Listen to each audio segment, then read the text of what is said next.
Gold Miner, the game that took the early to mid 2000s by storm. The game has accumulated over 1 billion plays and is potentially one of the most cloned games of all time, with even your messaging client having it built in. And yet, not many people know its origins. So in today's video, we'll be looking at everything Gold Miner, including its history, sequels, clones, and more.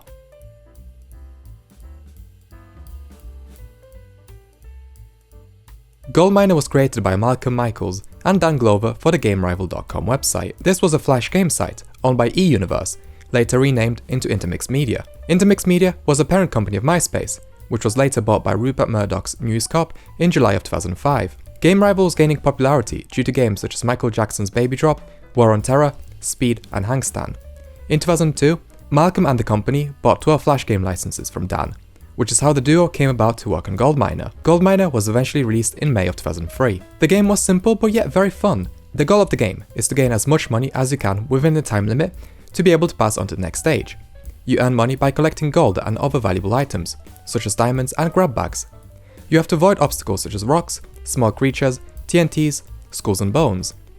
Rocks are heavy, take up a lot of time to lift, and don't earn you much money. The creatures, skulls and bones are completely worthless, while the TNT, once grabbed, blows everything up in its vicinity. At the end of each stage, you are able to buy items to help you out. These items include dynamite, which lets you blow up things that you have grabbed, plus anything in close vicinity. A rock collector's book that makes rocks worth 3 times as much money. Diamond polish, which makes diamonds more valuable. A lucky clover, which increases the chance of getting something good out of grab bags. And a strength drink. Some of these items only last for one stage, and not all of them are sold at once. You have to be strategic with which items you buy, as buying items means they have to work harder next stage. The value of the items changes between each stage too, which means sometimes they can be a total rip-off. Sometimes the items that are sold may not even be relevant to the level you're playing. As a kid, not buying anything and having the seller pull a face on you while the sound effect plays was hilarious. It's important to pick up as much gold as you can in each stage, because it means you have more money for buying items, and also because it'll make the next level easier. The game was actually really infuriating for multiple reasons. Sometimes you collect a rock when you didn't mean to, which means you end up losing a lot of time if you don't have dynamite to blow it up. It can also be really hard to line up the clock correctly, and you might even line it up perfectly just for an animal to come and stand in the way. I've accidentally collected so many of them because they are always in the worst possible spots. Finally, sometimes there's just other stuff in your way too, like smaller gold pieces or rocks. It always feels like you just need a few seconds more. In some levels, the creatures actually carry diamonds, which turns them from being pointless into valuable. When they're moving around, it's very satisfying to be able to catch one. The grab bags either have power-ups, such as super strength or dynamite, or they have money. The grab bags can also change weight. Each playthrough of the game has a different set of levels to keep the game fresh.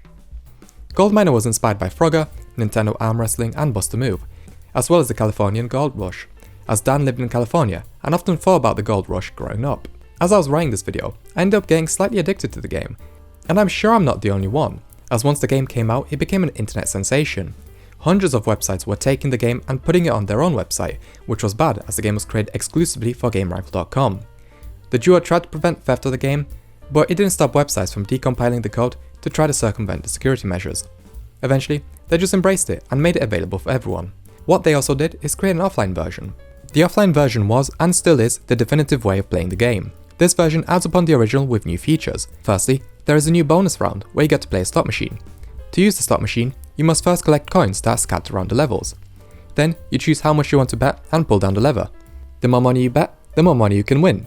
There are also new items that you can buy, such as the Freeze Box and the Historic Bone Collector's Book. The Freeze Box freezes small creatures, while the Bones Collector Book makes bones worth 20 times as much.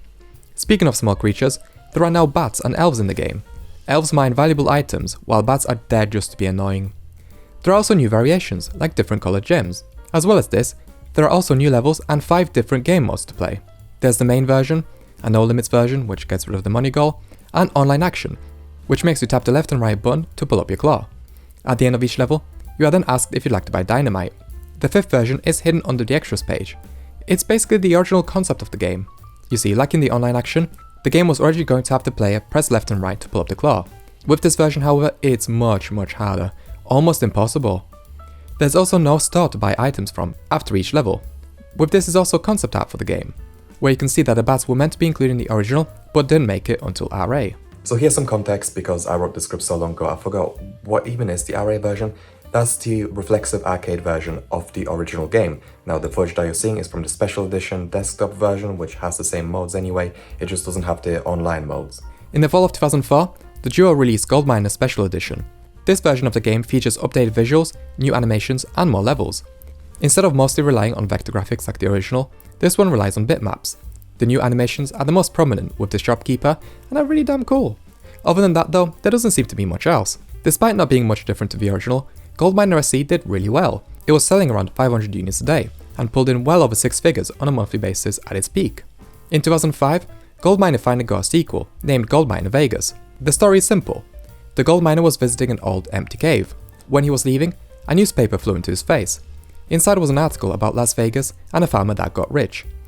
The gold miner then exclaimed that he's going to Vegas, but first he needed some gambling money.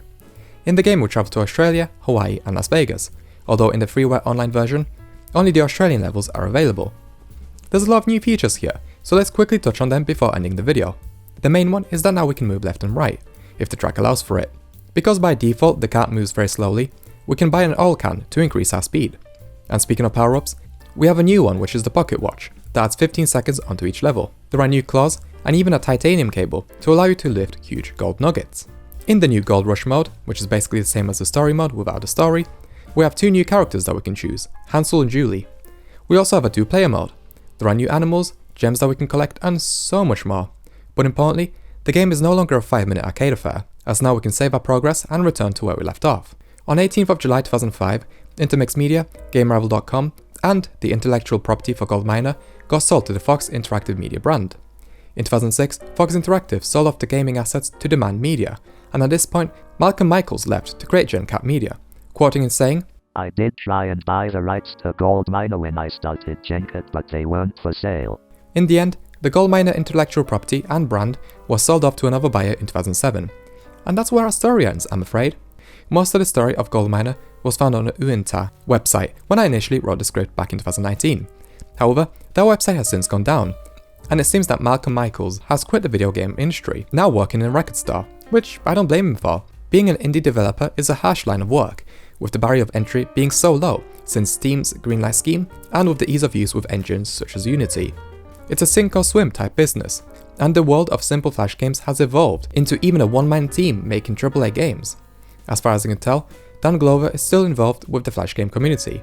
He has created some semi-official sequels to Gold Miner, such as Gold Pit and Goldie the Gold Miner, but they have never been as popular as the main title. Gold Pit, I have to admit, is really fun.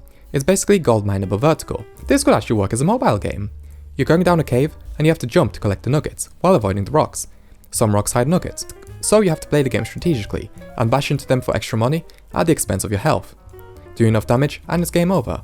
Goldie the Gold Miner is by all accounts just Gold Miner with a different character.